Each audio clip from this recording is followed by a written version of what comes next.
Hello everyone and once again welcome back to Umar Taskeer YouTube channel myself Umar Taskeer का इस conversion rate optimisation course के आज के इस पर्टिकुलर वीडियो में हम लोग कुछ मैट्रिसेस की बात करेंगे जो जरूरी है कन्वर्जन रेट को और बेहतर तरीके से समझने के लिए।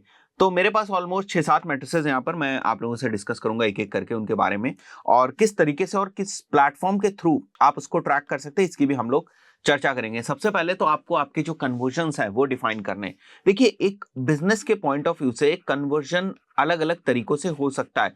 जनरली अगर हम लीड जनरेशन की बात करें तो लीड जनरेशन में जो हमारे लिए कन्वर्जन होते हैं वो इस तरीके से होते हैं, या तो फॉर्म का फिल होना हमारे लिए कन्वर्जन होगा, या हमारे पास अगर कोई कॉल आती तो कन्वर्जन होगा, या कोई अगर लीड मैग्नेट डाउनलोड करता है और उसके बाद मुझे उसकी इंफॉर्मेशन मिलती है तो वो हमारे लिए कन्वर्जन होगा। तो what ever is your conversion जो भी है उसको आपको डिफाइन करना है। This is first thing. ये पहली मैट्रिक होती है जो आपको ट्रैक करनी होती है, या ऐसे आपको सेटअप करना है कि इस मैट्रिक को आप आसानी से ट्रैक कर पाए।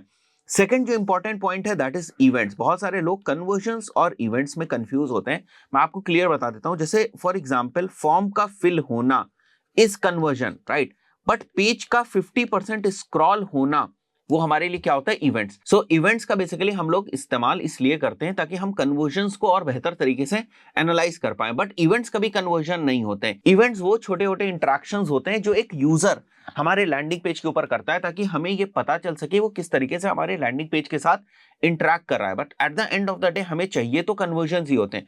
तो फॉर एग्जाम्पल एक पर्सन हमारे लैंडिंग पेज के ऊपर आया, अब अगर हमें सीधे ये पता चल रहा है कि कन्वर्जन हो रहा है या नहीं हो रहा है तो हमें ज्यादा इंफॉर्मेशन नहीं मिलती है, राइट। बट अगर हमें ये पता चल जाए कि हाँ भाई इस बंदे ने ना इस वीडियो को भी देखा है और इस बंदे ने पेज को 70% स्क्रॉल भी किया है, फिर इस बंदे ने कन्वर्जन नहीं किया, तो हमारे पास कुछ और एडिशनल इंफॉर्मेशन आ जाती है।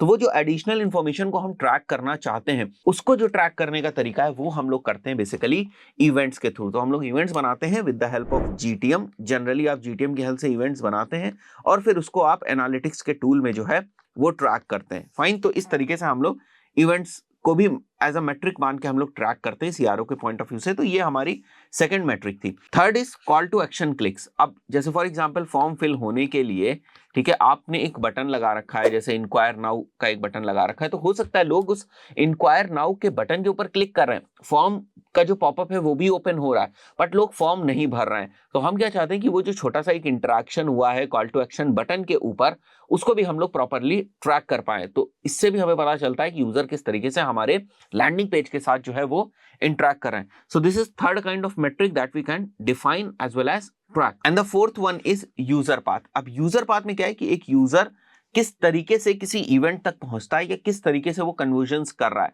सबसे पहले वो यहां पर गया, फिर पेज को उसने 50% स्क्रॉल किया, फिर इस कंटेंट को देखा, फिर यहां पर उसने क्लिक किया और उसके बाद वो कन्वर्जन करता है। तो इस तरीके से जो यूजर का पाथ होता है उसको भी हमें आइडेंटिफाई करना आना चाहिए। उससे भी रिलेटेड जो चीजें हैं उनको हमें ट्रैक करना आना चाहिए, उसकी भी एनालिसिस हमें करनी आनी चाहिए।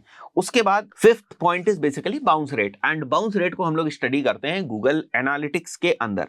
सिक्स्थ इज कि आप इस चीज को प्रॉपरली मेजर कर पाए, ट्रैक कर पाए कि नए यूजर्स कौन से थे और आपके रिटर्निंग विजिटर्स कौन से थे। ये भी जो होते हैं हमारे, ये गूगल एनालिटिक्स के अंदर आप इसको ट्रैक कर सकते हैं।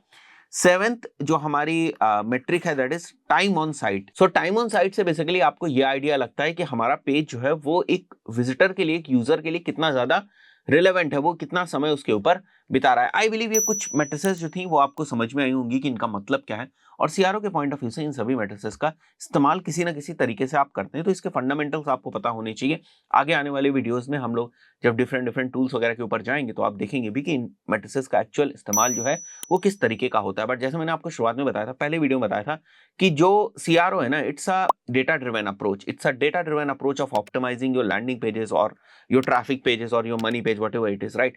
सो वहां पर डेटा ड्रिवन अप्रोच जब भी हम बात करेंगे तो पूरे का पूरा जो एनालिसिस है वो किसी ना किसी मेट्रिक के अराउंड ही होगा। तो ये सब वो मेट्रिसेस हैं जिनका आपको ध्यान रखना है, जिनकी आपको समझ होनी चाहिए, और एज वेल एज आपको ये भी पता होना चाहिए कि कौन सी मेट्रिक हम किस प्लेटफॉर्म के अंदर जनरली उसको स्टडी करते हैं। इस पर्टिकुलर वीडियो में इतना ही।